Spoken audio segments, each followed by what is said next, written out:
Our national hero, Dr. Rizal, once said that the youth is the hope of our future. Ang kabataan ang pag-asa ng bayan. But in today's era, are these words still true? With all the things that the youth are doing today, can we still prove that we really are the future of the nation? Do we still carry the values, or are we slowly throwing it away?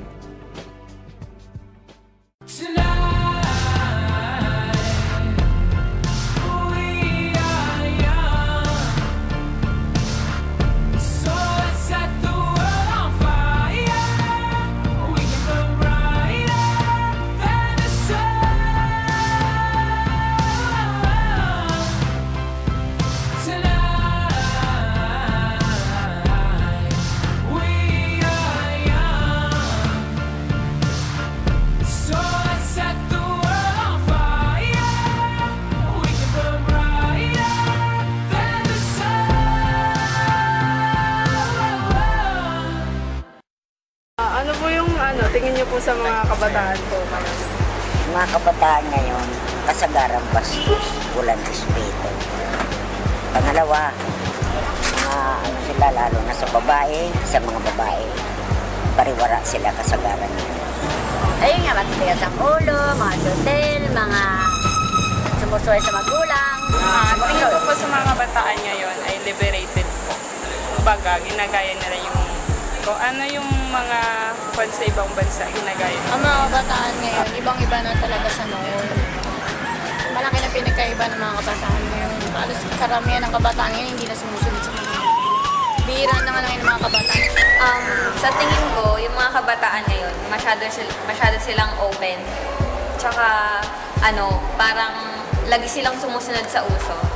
Parang, yun na yung pastime nila, pagsunod sa uso. At saka, hindi na sila masyadong rumirespeto sa iba, sa mga nakakatanggap. Ngayon, kasi maraming napapabalita na iba na bubuntis ng maaga, gano'n.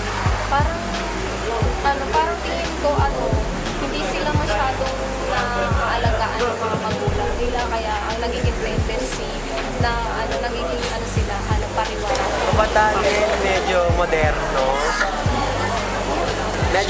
tapos para silang yung mga tipong nakikisabay na rin sa mga matatanda. Tingin ko, yung mga kabataan ngayon, minsan parang madali silang tamarin, madali silang hindi sila yung ganun kasikap katulad ng mga dating kabataan. Pero may ilan pa rin, pero pili na lang. The youth of today, perhaps we already know what they have become. Most new teenagers have lost their way. They are walking and taking the wrong road. Most of them are already involved in drugs, gambling, and at a young age, they already smoke and drink liquors. The crimes committed by the youth are increasing. Most of them are still minors. They committed murder, rape, and other hideous crimes. Things which a normal teenager you can't imagine doing, but it's happening. Let's do a little contrast. Before, the youth used to be obedient, respectful, and patient. Now, they do not answer to their parents' questions properly. They do not follow immediately their parents' commands. And as much as possible, they want things to be immediately there when they want it. With this, is there a really big difference between the behavior and the actions of the youth then and now? Where are the good things that our parents, teachers, and elders have taught us? How come the younger generation are losing and neglecting the values, the morals, the etiquettes that were imposed and taught to us? Why do you think all of these things are happening? It seems that our values are degenerating, and it seems that it continues to degenerate. Do you think our causes of moral degeneration is just mainly peer pressure? Do the earlier generation have a cause for this, or is it just one effect of our modern world?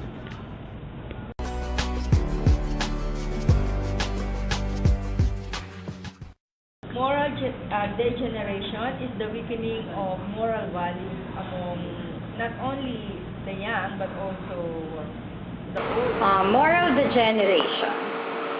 It refers to the process of declining from a higher to a lower level of morality. the condition of moral degeneration is seen as concomitant with the decline of the quality of life and the decline of nations.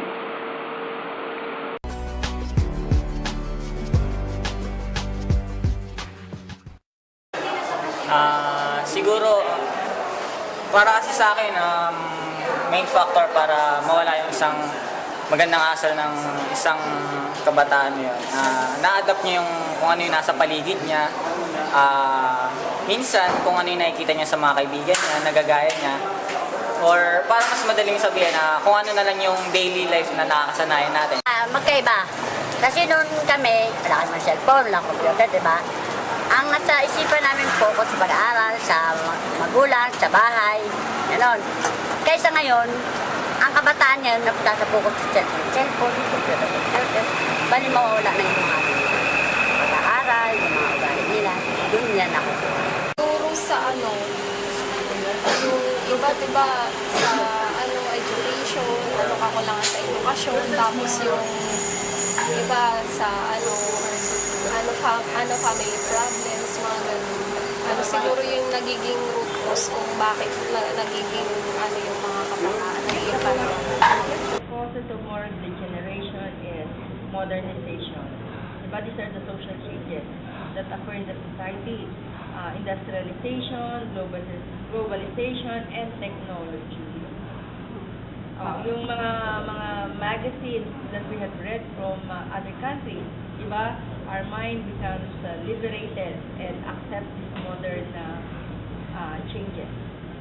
There are many agencies for socialization. So the first one is the family.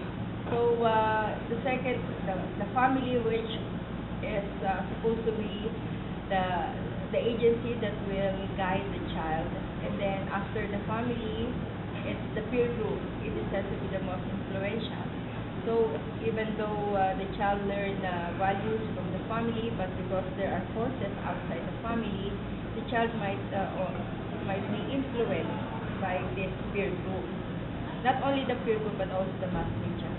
Because in mass media, everything under the sun can be explored. And I'm sure not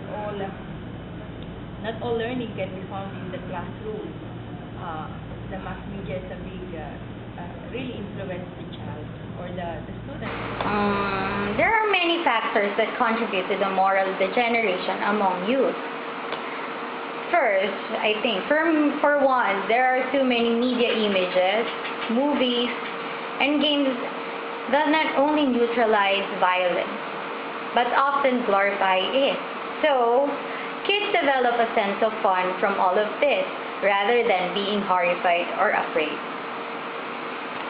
And I think some of us want our children to grow up being individuals who can follow their dreams, so we give too much leeway and responsibility without expectation or guidance. Some of us have no time to spend with our kids since we either work too much or we are busy.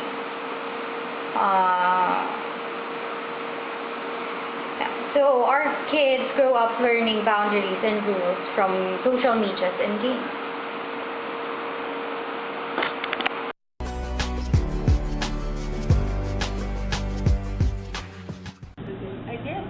I guess they don't have nothing to do with the fault of the present generation, because during their time there are no other things that would help them learn, because they only learn within the corners of their house and school. Nowadays, there are many ways of learning, not only in school. You learn from your peer group, you learn from the mass media. For that reason, I guess it's not that degenerating, but they are more conscious of what is happening in the environment. Because, unlike before, there are no newspaper, no television, no radio. Now, people are more aware of what is happening in the latest in fashion.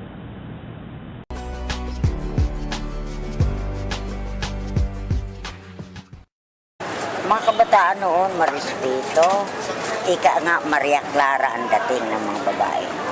Eh, ngayon po. Wala. Ngayon, mga malalandi, mga space! Because it's very unethical to compare one generation to other generation because all generations are good. Diba? All generations, the old generation gave us many things to be proud of.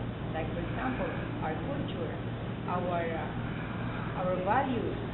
The modern generation, well, it is something different because with the use of modern technology, with the use of, there are many things that we can learn many things not only in school but also from this technology. That's the reason why people nowadays have a broader horizon.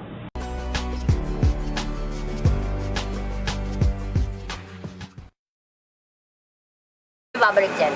Sa panahon ngayon, hindi na may babalik. Tandaan nyo. Malabo na siguro. Yes, we can restore the values because by nature, Filipinos are value-oriented people. We can restore it. Of course, there are lots of values to be restored or virtues in a person, like being trustworthy, lovable, dedicated, and the others. But nowadays, the youth lacks attention, and at the same time, they lack guidance from the elders. So they tend to do the things they want to do, and often they're not listening to the elders. So I think what they need is to be guided properly, and also, as an elder, I must be a good role model to them. That's it. Sa tingin mo, yung kabataan ngayon, pag-asa pa rin ba ng bayan? Pwede rin, kaso pili na lang. Pili na lang, tsaka yung iba kasi parang hindi na talaga motivated para mag-aral. Siguro, may ilan pa rin. May mga natitira pa rin na possible na maging pag-asa ng bayan. I mean kasi, marami nga ngayon na parang nalilihis ng landas nila. So parang hindi sila nag-guide sa kung saan talaga dapat sila. So pero may ilan na desidido pa rin talaga na yung gawin yung possible na maging leaders. May mga possible pa rin. Siguro. Kasi hindi naman lahat ng kabataan pare-pareho ng katangian. May mga kabataan na marami pa rin pangarap sa buhay na gustong iangat yung sarili sa kahirapan. Do you still believe in Dr. Jose Rizal when he said ang kabataan ng pag-asa ng bayan? Yes, I believe that the youth are the hope of the nation. However, I also believe in what Rizal said that education without religion is not a good education. So, we have to study and focus on what we can do for our country, what we can do for the community in order to make the country great. Truly, our generation is a very different generation. This is because the world we're living in today has changed a lot as well. Behind all of this, we must not compare our parents' generation to ours. We are on our generation. And every generation is distinct from one another. But not all teenagers today act this way. There are some who are respectful, responsible, patient, and obedient. Most of the youth have really high dreams for themselves and for their family. And so, they really work hard in order to achieve it. There are also teenagers today who are capable of changing our society and making a big difference. Like Chris Valdez, for example, who won the International Children's Despite Peace Prize. Despite of what is happening to the youth today, this is one thing that we should consider on why we still believe in Dr. Jose Rizal when he said that the youth is still the hope of our future.